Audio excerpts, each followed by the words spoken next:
So welcome everybody, this is the Sweeney Show, Business and Legal Podcast.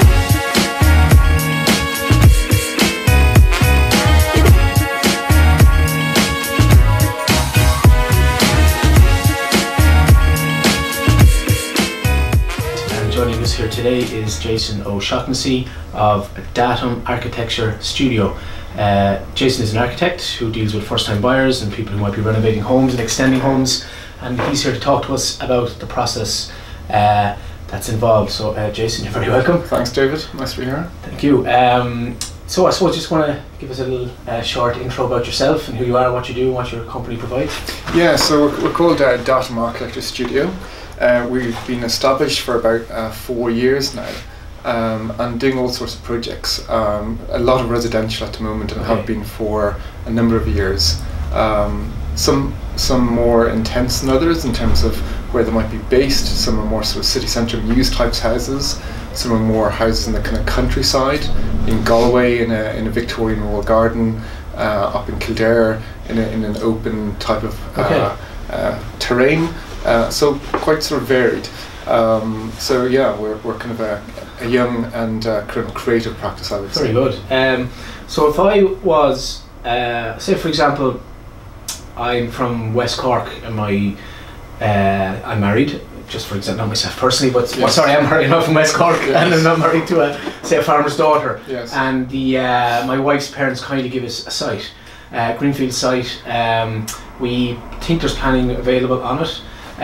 What do I need to think about as regards hiring an architect?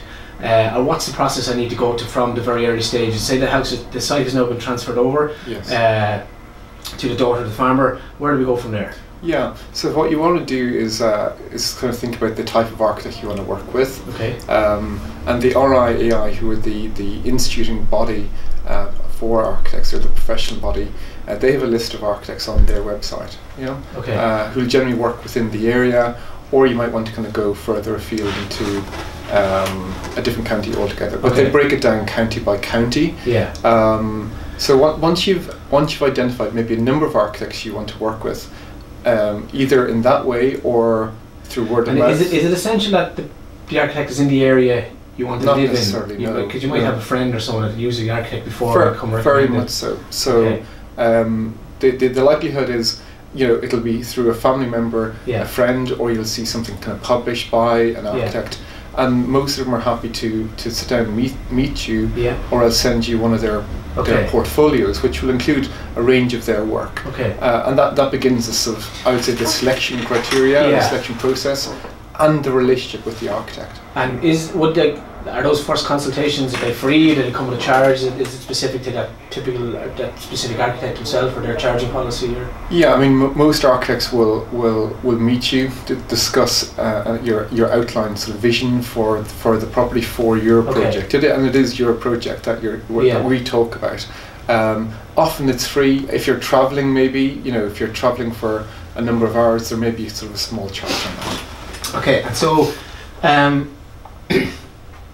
we'll take that example again, the site in the country. I have my dream house in my mind, but what should I actually be discussing with my architect? What should I need to get across to them?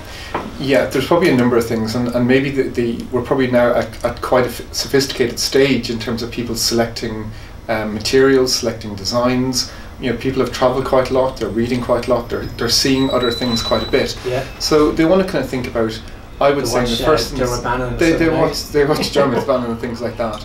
But they kind of want to think about their own requirements, both in terms of the immediate requirements, if it's a kind of a young family developing, or they might want to kind of think about, for example, is the room to extend?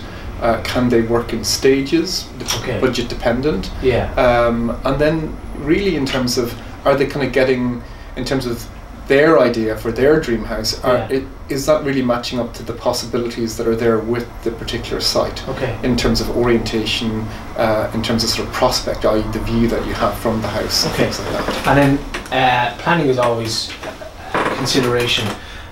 Is that something that an architect takes on board, or is that something an architect advises, oh, you need planning, you need to go to your local county or city council and start that process? Or how does that work?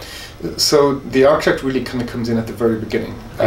They would actually help with formulating a brief with the client, with their new client, and that would be agreed on. So you're kind of starting really at a really kind of low base. You're starting with a site, an idea, a vision or a dream sometimes, or a sketch that an individual might have, and you're there building up, as the architect, you're there building up a relationship which includes advice at different stages. So initial design stage, that will be shared with the client, a detailed design stage, and only at that point then, once you've got an agreed detailed design, would you then go to look for, say, a pre-planning consultation with your local authority. Okay, and then all those words are great, design, dream, planning, but where does budget come into that? So is it that somebody, like where do you mesh your dream home with what you can afford or what you can borrow and all that? Where's the meat in the middle from? Yeah, so part of that really, part of that initial briefing should include a budget, an outline budget or a maximum budget, or maybe a minimum budget. But it should certainly include some kind of budgetary constraint in a sense. And an architect is kind of capable of having their initial starting point at the initial stage of design. They're quite capable of kind of taking that, advising in terms of the site complexities, the build complexities, maybe the level of design, and they'll understand the scale of costs potentially in relation to what is being developed at that initial design stage. Okay. So if I was to take another example, say someone might inherit an old house, or say someone was living in, or wanted to live in a city centre, and there was, say for example, an old city council tenant house or something that the purchase of it is within their budget, and the potential to extend that house is there. What's the considerations they might have to think for that kind of project? Yeah, so I mean, again, if it's city centre, there may be a number of constraints. One will be neighbouring properties.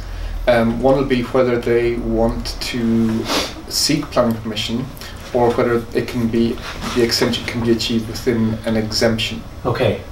Yeah, so that exemption applies to quite specific things in relation to the floor area. Okay. Where it's on 2 stories. 40 square meters, no? 40 square meters, and then there's certain other limitations apply if it's semi-detached versus detached. Okay. And in terms of kind of garden size. And say like some old houses in the city, there might be a higgledy-piggledy kitchen extension on it built in 1982, and there might be something on it.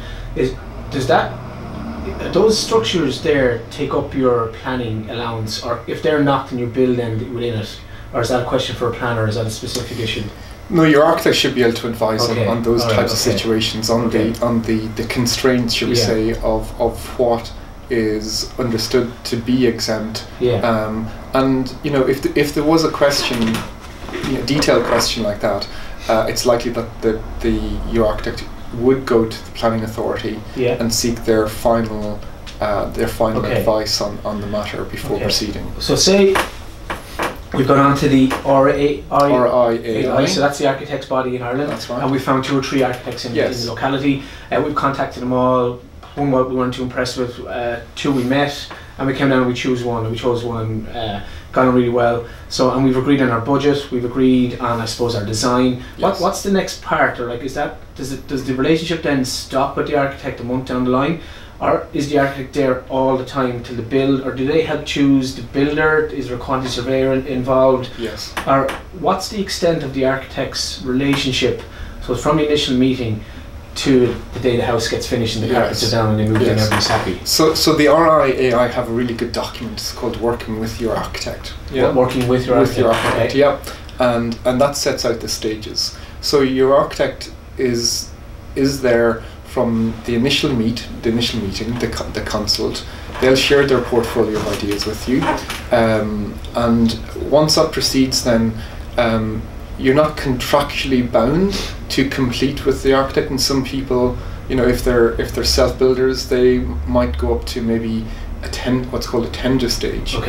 But the interim stages are initial design, detailed design, planning permission, and then tendering. That's tendering of the project to a number of builders, and the architect manages that. So that's what I was saying, that it's someone who's both a good communicator, a good manager, a good designer and a good facilitator. So there's a huge relationship manager there as well, isn't there? Very much so. Yeah. And that shifts from the client body then to the contracting body, the contractor. And of course then you're there to the end overseeing the quality of the build, and you're there in terms of a sort of follow-up as well in terms of what's called a snagging list. If there are any minor problems with the build, and that could be hairline cracks, or it could be door handles not so like properly. Like we would have a lot of say new builds, would buy a house and the house is built by a developer, so we would, in my understanding of snagging is the developer will tell you when they have finished the house. Yes. You're entitled to send your own engineer or an independent body in to kind of snag it, and they will go through the whole house and say there's a skirting board missing here, there's a door handle there, and then you allow them an opportunity to come in a period of time to fix everything, and then you go back and see if it's done, and then there might be one or two items and you decide whether they're deal breakers. Say there was a bit of painting, but the site format say, well, listen, our painters are back on site next week. Take your key now, and we'll give you our board. It'll be done. This kind of thing. So it's the same if it's a one build that you can snag yourself. It's very similar. Okay. Yes, it's very similar. So it's understood that there will be a completion date, of course. Okay. A period of what's called practical completion, which means that everyone's satisfied that the works are complete. And then there'll always be minor things to rectify. Okay.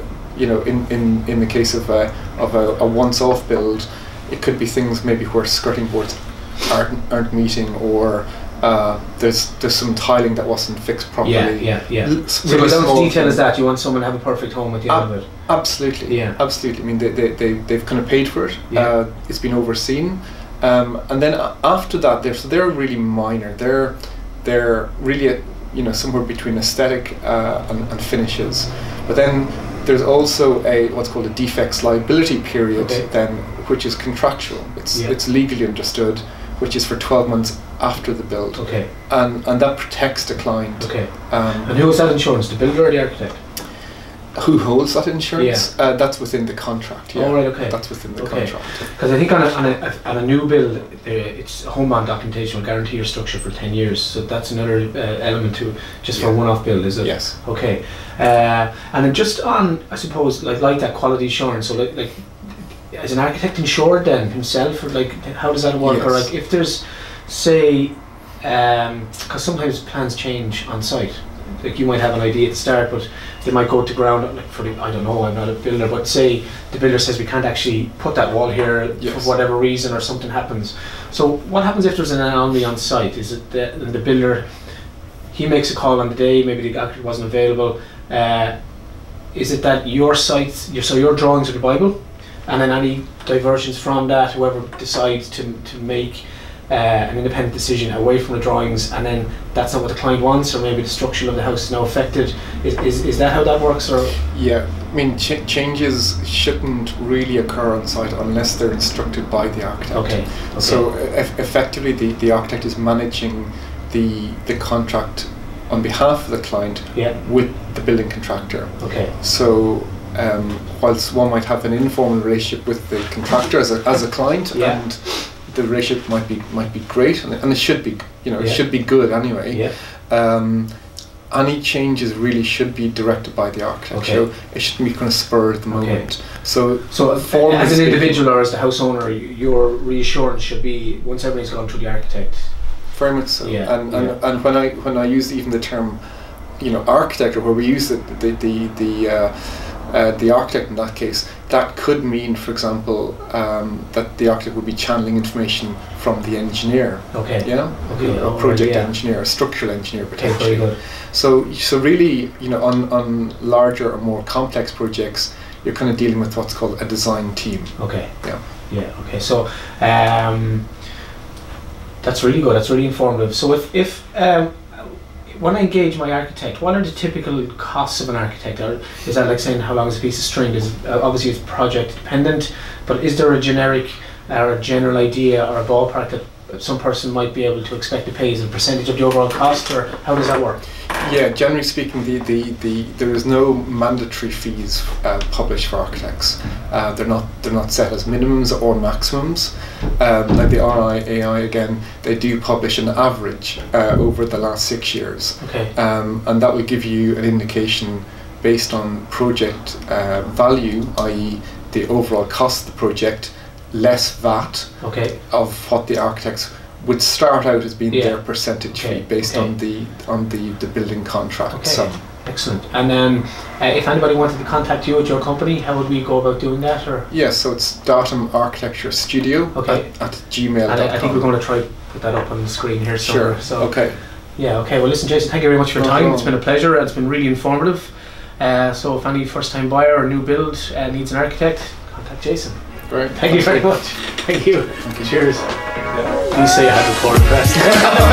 And the battery is